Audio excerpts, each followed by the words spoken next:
கண்ணா, நீ வந்தது நல்லதாகிவிட்டது. இன்னும் ஒரு கணம் நீ வர தாமதித்திருந்தாலும் நான் உன்னை காப்பாற்றுவதற்காக உள்ளே குதித்திருப்பேன். பலராமண்ணா, எனக்கு ஒன்றுமில்லை. நான் முற்றிலும் பாதுகாப்பாக இருக்கிறேன். ஆம், எனக்கு உன் மீது நம்பிக்கை இருந்தது. அதனால்தான் நான் உன்னை எதிர்நோக்கி காத்திருந்தேன். சரி, அதையெல்லாம் விடு. முதலில் இதை சொல், அகாசுரனை பற்றி ஏதாவது தெரிந்ததா? ஆமண்ணா, எனது சந்தேகம் உறுதியாகிவிட்டது. அவன் யமுனை உள்ளேதான் இருக்கிறான். அப்படி என்றால் மாடுகளும் தோழர்களும்? அவர்கள் அகாசுரனின் வயிற்றில் அவர்கள் பாதுகாப்பாக இருக்கிறார்கள். நான் அவர்களின் கூக்குரலை கேட்டேன். கண்ணா, நீ அகாசுரனை கண்டுபிடித்து விட்டாய். இப்போது நான் அவனை அழித்து நம் தோழர்களையும் நம் மாடுகளையும் காப்பாற்றப் போகிறேன். எங்கே அவர்கள்? இங்கிருந்துதான் குரல் கேட்டது. எங்கே அவர்கள்? இங்கிருந்துதான் குரல் கேட்டது. எங்கே அவர்கள்? காணுமே எங்கே அவர்களை? இப்பொழுது என் குரல் கேட்கவில்லை. ஐயோ, என் குழந்தை! ஐயோ, அது ஐயோ இருக்கிறானே! ஐயோ, என் குழந்தை! இனி நான் என்ன செய்வேன்? என் குழந்தை! என்ன வாய்ப்பு உங்களுக்கு? கடவுளை இப்படி நேர்ந்திருக்க வாய்ப்பே இல்லை. என்ன செய்வேன்? கடவுளே, என் குழந்தாய்! பலராமண்ணா, ஆனால் உங்களுக்கோ நீச்சல் தெரியாதே. கண்ணா, நீ என்னை பற்றி கவலைப்படாதே. நான் உனது மூத்த சகோதரன். உன்னால் அகாசுரனை கண்டுபிடிக்க முடியும் போது ஏன் என்னால் அவனை அழிக்க முடியாது கண்ணா? பலராமண்ணா, ஒருவேளை தாம் அகாசுரனை நீருக்குள்ளேயே கொன்றுவிட்டால் பின்பு கோபாலர்களின் நிலைமை ஆபத்தில் முடிந்துவிடும். அதனால் முதலில் நாம் அகாசுரனை யமுனையிலிருந்து வெளியில் கொண்டு வர வேண்டும். நீ சொல்வது சரிதான் கண்ணா. நான் இதை பற்றி யோசிக்கவே இல்லை. ஆனால் பகாசுரனை யமுனையில் இருந்து வெளியே கொண்டு வருவது எப்படி? கண்ணா, பலராமண்ணா!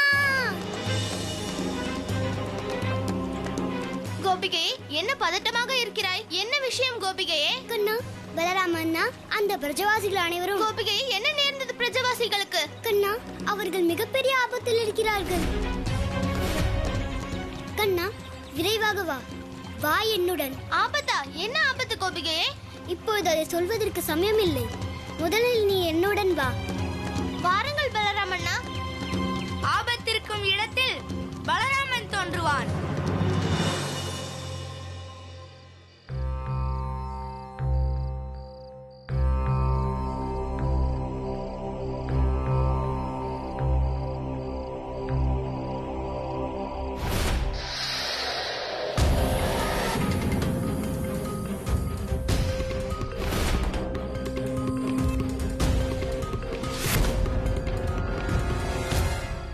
குருதேவா, தமது ஆசிரமத்திற்கு வருவதற்கான ஒரே நோக்கம் இதுதான். எனக்கு நந்தரின் உண்மையை அறிய வேண்டும். அதனால்தான் நான் தக்ஷன் நாகத்தை பற்றியும் கவலைப்படாமல் உயிரை பணயம் வைத்து வந்திருக்கிறேன். சொல்லுங்கள் குருதேவா, நந்தரின் உண்மை என்னவென்று. யார் அது? ரிஷபானு, உனது சந்தேகம் முற்றிலும் சரியே. அது நந்தன் அல்ல. நந்தனின் வேடத்தில் ராகு இருக்கிறான். ஆனால் இந்த உண்மையை நான் இப்போது உனக்கு சொல்ல முடியாது. என்னவாயிற்று குருதேவா? தமது மௌனத்திற்கு காரணம் என்ன? என் சந்தேகம் வீணானதா?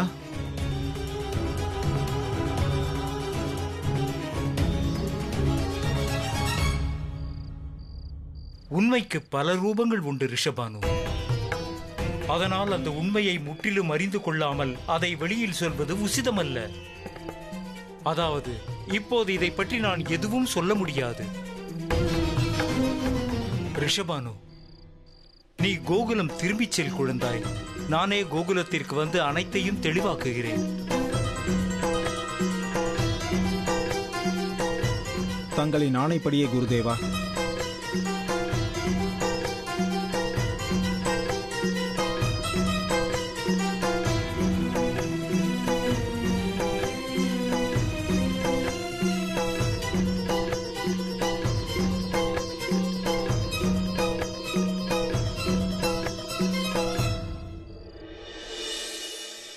கோகுலத்தில் சாட்சாத் அந்த நாராயணனே வாசம் புரிகிறார்.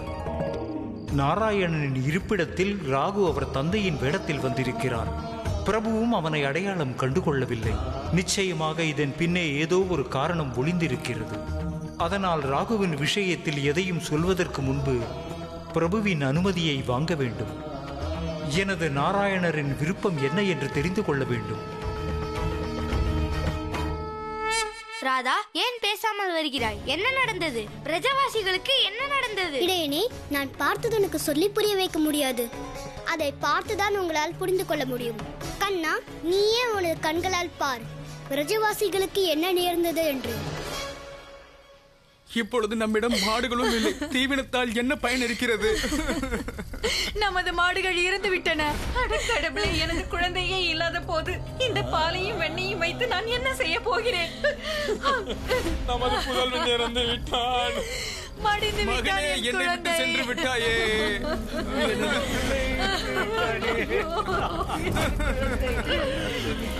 என் குழந்தை. மகனே, நான் என்ன செய்வேன்? என்னை விட்டு சென்று விட்டாயே. பிரஜவாசிகளுக்கு இது ராகுவின் வெகுமதி. உற்சவம் நடத்துகிறார்கள், மரணத்தின் உற்சவம். இனி நான் என்ன செய்வேன்? நாம் இப்பொழுது என்ன செய்ய போகிறோம்? மகன் போய்விட்டான். என் குழந்தை இல்லாமல் நான் எப்படி இருப்பேன்? எனது மகன், எனது குழந்தை. இனி நான் என்ன செய்வேன்? பிரஜாவாசிகளுக்கு இங்கு என்ன நேர்ந்தது? எனது மகன், எனது குழந்தை. ஐயோ, இனி நான் என்ன செய்வேன்? தாய் தந்தையிடம் போய் மடிந்து விட்டான். உங்கள் கம்சர் எங்களது குழந்தையை இப்படி செய்து விட்டாரே. பாருங்கள், நாம் இந்த மரண பண்டிகையை கொண்டாடுவோம். கண்ணா, பிரஜவாசிகளை காப்பவனே, இப்பொழுது பார்க்கிறேன் நான் இவர்களது துக்கத்திலிருந்து எப்படி காப்பாற்றுகிறாய் என்று. எனக்கு என்னமோ அனைத்து பிரஜவாசிகளும் புத்திர சோகத்தில் பைத்தியமாகி விட்டார்களா என்ன? தாம் சொல்வது உண்மைதான் பலராம் அண்ணா. இப்பொழுது இவர்களின் துக்கத்தில் இருந்து வெளியில் கொண்டு வர ஒரு வழிதான் இருக்கிறது. இவர்களுக்கு நாம் புரிய வைக்க வேண்டும், அவர்கள் குழந்தைகள் உயிரோடு இருக்கிறார்கள் என்று. கண்ணா, கண்ணா, நீ ஏன் கவலையுடன் காணப்படுகிறாய்? கவலையை விட்டு உற்சவத்தை கொண்டாடி எங்களோடு சேர்ந்து. ஏன் என்றால், நீ யாருக்காக கவலைப்பட்டு கொண்டிருக்கிறாயோ அந்த கோபாலர்கள், மாடுகள் அனைவரும் நிரந்தரமாக உன்னை விட்டு பிரிந்து சென்று விட்டார்கள். நிரந்தரமாக சென்று விட்டார்கள். பிரபு, இது என்ன விபரீதம்? பிரஜவாசிகளுக்கு ஏற்பட்ட சோதனைதான் என்ன? தேவி, கொடியவன் ராகு பிரஜவாசிகளுக்கு தனது மாயையா அவர்களது குழந்தையின் மரணத்தை காட்டி அவர்களை இந்நிலைக்கு ஆளாக்கியுள்ளான்.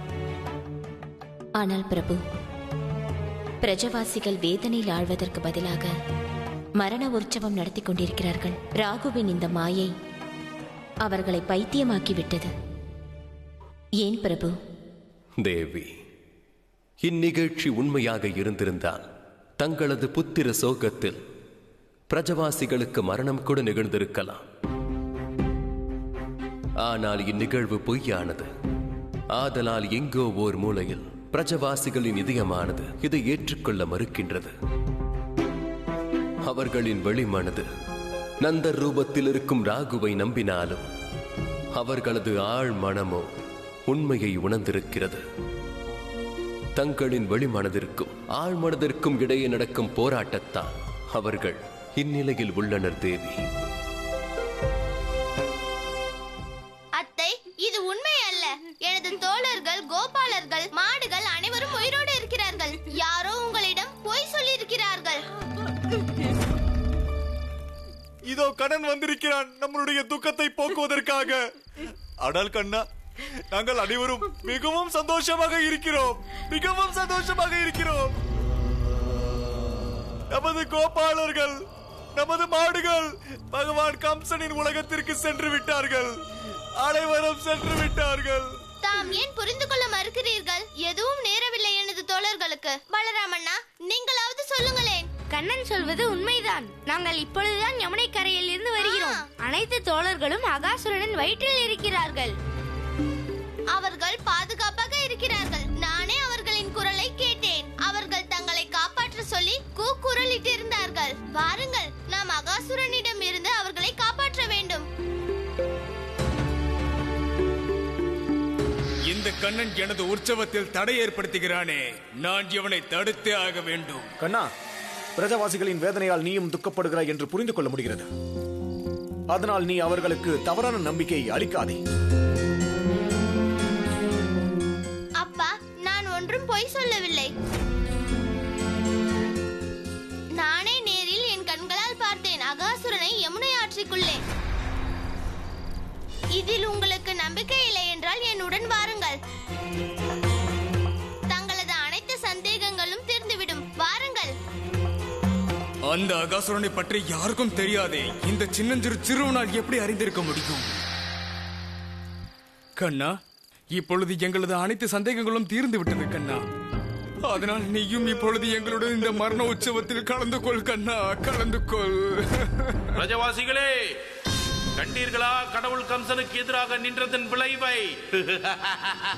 இப்போது உங்கள் உயிரே உங்களுக்கு பாரமாக இருக்கிறது அல்லவா? இதென்ன அமாவாசை இரவுக்கு முந்தின நாளே பிரஜமண்டலம் முழுவதும் மயானமாக தோன்றுகிறது. ஏ சக்கரமேந்தியவனே, பார் இவர்களின் நிலையை பார். இப்போது அங்கிருக்கும் ஒவ்வொருவருக்கும் கடவுள் கம்சன் மீது பயம் இருக்கிறது. இன்று வரை எந்த பிரஜவாசிகள் உனது பக்தியில் மூழ்கி திளைத்திருந்தார்களோ இப்போது கடவுள் கம்சன் மீது இருக்கும் பயத்தால் பைத்தியமாகிவிட்டார்கள்.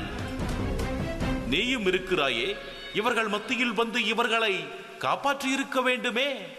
என்றால் ஏன் இப்போது வரவில்லை? வந்துவிடு, காப்பாற்றி இவர்களை. பார், உனது முன்னிலையிலேயே நான் மரண தாண்டவத்தை நிகழ்த்தி விட்டேன். என்ன யோசிக்கிறாய்? உன்னை நீயே உலகத்தை காப்பவன் என்று சொல்லிக் கொள்வாயே, ஏனினும் வரவில்லை. வா, வந்து காப்பாற்று. நானும் பார்க்கிறேன் நீ யார் என்று, எந்த அவதாரத்தில் பூமியில் வருகிறாய் என்று, என்ன மாயை புரிவாய் இவர்களை காப்பாற்ற என்று. நான் அறிவேன், நீ வரவே மாட்டாய். நீ கோழை. கடவுள் கம்சனின் முன்பு எப்போதும் வரமாட்டாய் இவர்களை காப்பாற்ற. ஆனால் பார், எப்படி இந்த உனது பிரஜவாசிகள் ஒவ்வொருவராக எப்படி தனது மரணத்தை தழுவிக் கொள்கிறார்கள் என்று. ஒரு கையில் ஸ்ரீ சக்கரம் சுழன்றாடுதே, வெயில் பட்ட பனியாக வினையோடுதே. ஒரு கையில் ஸ்ரீ சக்கரம் சுழன்றாடுதே, வெயில் பட்ட பனியாக வினையோடுதே. எது குல மன்னா, இது இப்பொழுது நாங்களும் படிய வேண்டும். இப்பொழுது எங்களுடைய முறை. மாமா, எனது பேச்சை கேளுங்கள். ஒன்றும் நேராது அவர்கள் அனைவருக்கும். ஏய் கண்ணா, இப்பொழுது யாரும் உனது பேச்சை கேட்க மாட்டார்கள். யாரும் கேட்க மாட்டார்கள். ஏனென்றால் மரணம் யாருடைய பேச்சையும் கேட்காது. அது பதுங்கி பதுங்கி வரும். நம் உயிரை பறித்து கொண்டு சென்று விடும். எப்படி எங்களது குழந்தைகளின் உயிரை பறித்து கொண்டதோ அப்படி. இப்பொழுது எங்கள் முறை. இப்பொழுது எங்கள் முறை.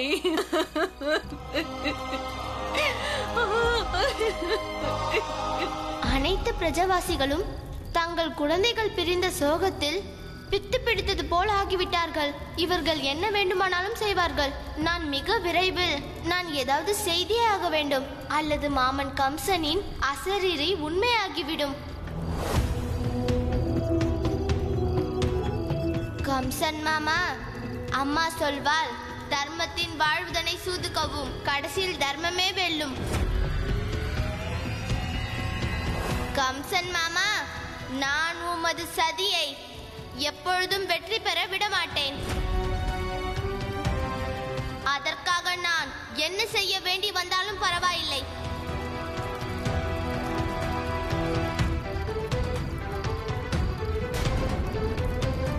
பாலகனே, நீ என்ன வேண்டுமானாலும் செய்து கொள். ஆனால் பிரஜமண்டலத்தில் ஏற்படும் மரண தாண்டவத்தை இப்போது நீ தடுக்கவே முடியாது. எந்த நிலையிலும் முடியாது.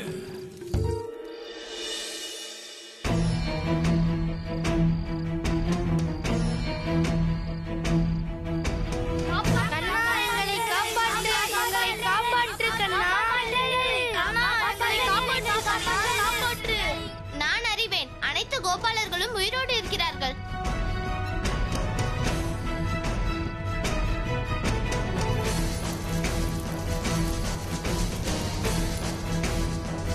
ஆனால் பிரஜவாசிகளோ இந்த உண்மையை ஏற்க மறுக்கிறார்கள்.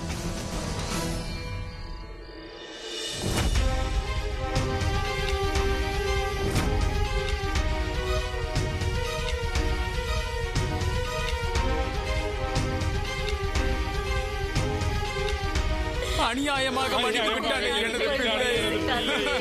இப்போது நாம் இந்த மரண பண்டிகையை கொண்டாடுவோம்.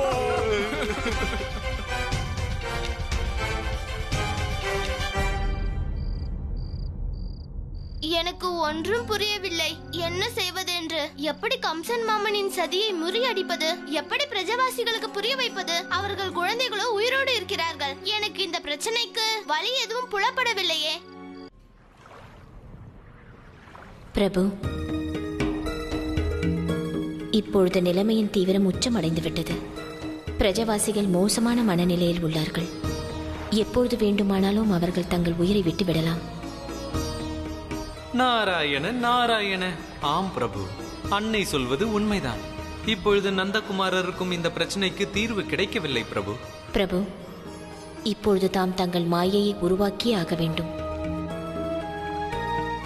எந்த விதத்திலாவது நந்தகுமாரருக்கு இதை உணர வைக்க வேண்டும். அவர் தம்முடைய அவதாரம்தான் என்பதை.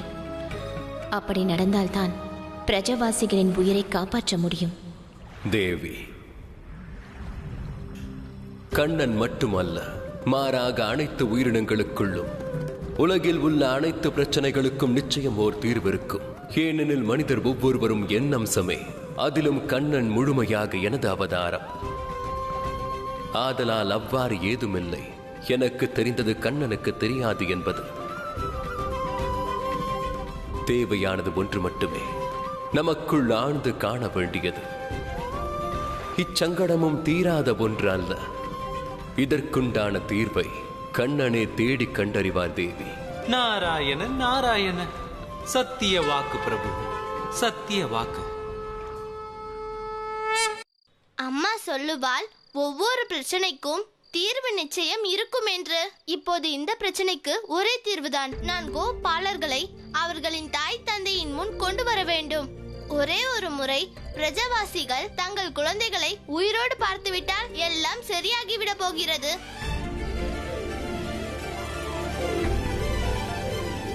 ஆனால் அகாசுரனிடமிருந்து கோபாலர்களை காப்பாற்றுவதற்கு தாமதமாகுமே. ஆனால் பிரஜவாசிகளை காப்பாற்ற நேரம் குறைவாக இருக்கிறது. துக்கம் தாழாமல் அவர்கள் என்ன முடிவு வேணாலும் எடுப்பார்கள். நான் உடனே கோபாலர்களை கொண்டு வர வேண்டும். என்னிடமோ நேரம் குறைவாக இருக்கிறது. ஆனால் இதை எப்படி செயல்படுத்துவது? அம்மா, தாம் ஒவ்வொரு சூழ்நிலையிலும் எனக்கு வழிகாட்டி இருக்கிறீர்கள். அம்மா, தாமே சொல்லுங்கள், நான் இந்த சூழ்நிலையில் என்ன செய்வது? எப்படி பிரஜவாசிகளை காப்பாற்றுவது? எனக்கு வழிகாட்டுங்கள் அம்மா, எனக்கு வழிகாட்டுங்கள் அம்மா. கண்ணா, நாம் யாரை நேசிக்கிறோமோ அவர்களின் இருப்பை இந்த உலகத்தில் மட்டுமல்ல, மாறாக நமது இதயத்திலும் இருக்கிறது. நீ உன் இதயத்தில் பதிந்திருக்கும் தோழர்களின் பிம்பங்களை உனது ஆத்ம சக்தியால் உயிர் பெற செய்ய வேண்டும். அவர்களுக்கு மானிட உருவத்தை கொடுக்க வேண்டும். இது மட்டும்தான் இந்த பிரச்சனைக்கு தீர்வு மகனே. எனக்கு புரிந்து விட்டது அம்மா. நான் என்ன செய்ய வேண்டும் என்று நான் புரிந்து கொண்டேன். ஓம் நமோ பகவதே வாசுதேவாய நமஹ. ஓம் நமோ பகவதே வாசுதேவாய